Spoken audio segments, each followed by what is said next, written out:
This homemade fondant is my real lifesaver. I make it using only 3 simple ingredients, and I use it to cover cakes whenever I don't want to spend my store-bought fondant on full cake coverage. It's incredibly easy to prepare and it smells and tastes amazing because it's made with honey. First, bloom the gelatin in water, then transfer the honey and gelatin into a saucepan and gently heat the mixture until it becomes completely smooth. Do not let it boil. Boiling destroys the gelling properties of gelatin. Once the mixture is smooth, pour it into the powdered sugar and knead the fondant. The whole process takes about 3 minutes.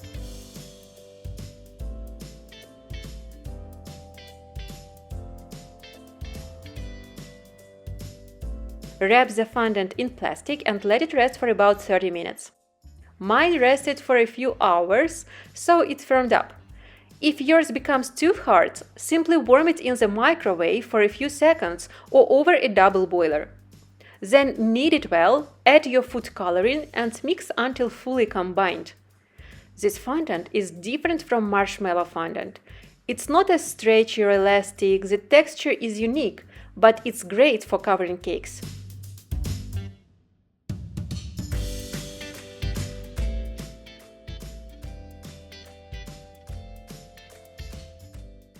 To roll it out, dust the work surface generously with cornstarch.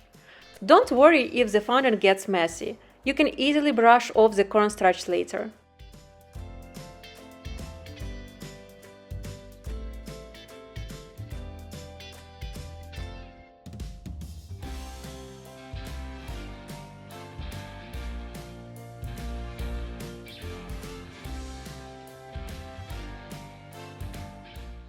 To stick the fondant to the cake, simply brush the cake with a little water. By the way, in my previous video I shared the recipe for the cream I use under fondant. I've been making it for 10 years and it requires only 2 ingredients.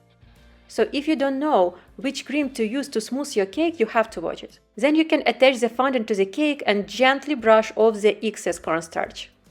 In this cake, I'm only covering the sides with fondant, because the decoration is going to be a hot cocoa mug, so I simply don't need fondant on the top.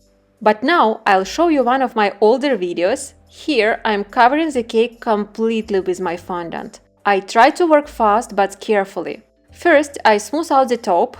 For this, I use a special fondant smoother or fondant iron.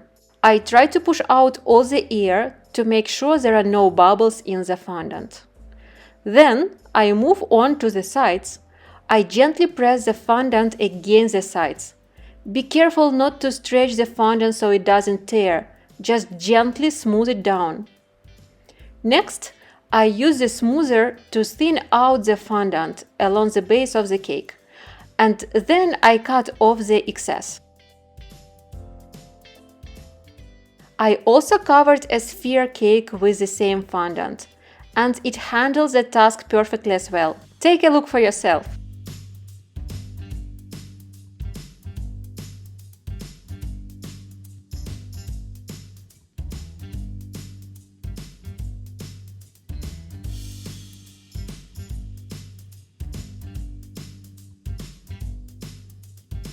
And I have prepared 6 Christmas cake designs especially for you.